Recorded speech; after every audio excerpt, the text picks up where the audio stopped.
Mary Hynes from the Arlington County Board will now address the origins, the evolution of the Arlington Community Energy Plan, which was recognized earlier this year by the National Association of Counties as a national model. Mary? Thanks, Dale. On January 1st, 2010, the Arlington County Board announced an initiative that we called the Community Energy Plan. The first phase of the initiative, which was completed this May, established energy goals and strategies for our whole county, not just for the government. We're now engaged in phase 2, which is designing an implementation plan to achieve our goals that will address all the places where we use energy in our community, in homes, shops, offices, public buildings, other institutions, and transportation, and offer strategies along 3 to make sure that we enhance Arlington's economic competitiveness, ensure reliable and affordable energy supplies, and demonstrate our county's long-term commitment to environmental responsibility.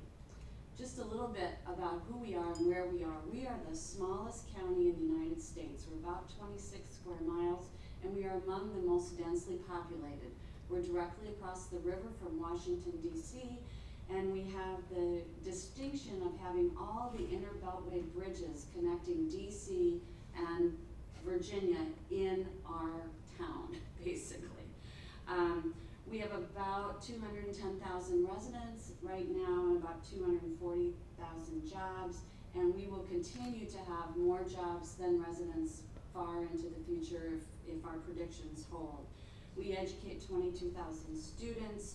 They speak 98 languages and come from 126 countries in the world.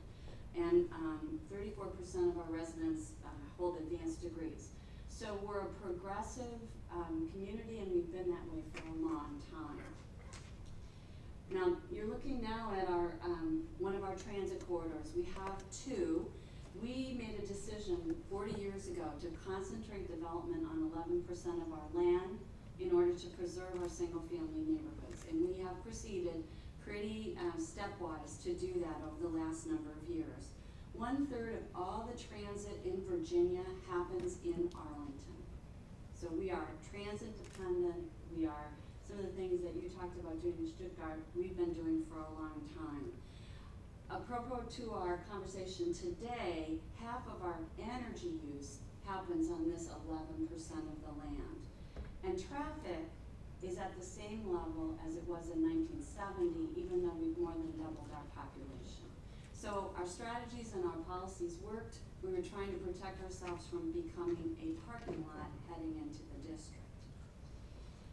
And we do a lot of planning. These are all the various plans that we have. And as we looked at this over the last probably 10 years, it became very clear that energy was not part of what we were thinking about in a strategic way, which led to the 2010 announcement. But we didn't get to 2010 like pulling it out of the hat. We were on a journey. Started in the 60s, as I said, when the leaders then said, let's do smart growth, let's concentrate our development, let's take advantage of this incredible investment the region's making in Metro.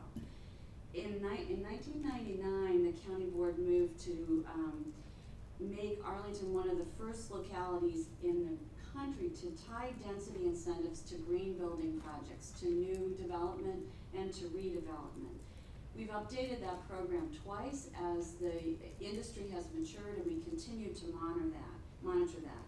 As part of that program, the county board and the school board in the early 2000s adopted LEED Silver as its standard, and we opened the first LEED Silver public facility in Virginia in 2003. Also in the early 2000s, leaders from our county started to, in collaboration with the Northern Virginia Regional Commission, to visit Europe. And several of my colleagues have gone to Stuttgart and to other places to understand and see what was possible. That led in 2007 to this initiative we call AIR, Arlington Initiative to Reduce Emissions, which was a government-focused, we're gonna cut our greenhouse gases by 10%. We're gonna start engaging our county residents and businesses in the conversation about what they can do as individuals. And we also established a dedicated funding through a residential utility tax to fund some of our initiatives. And then, as I said, in 2010, we began we said we're gonna do now a community plan.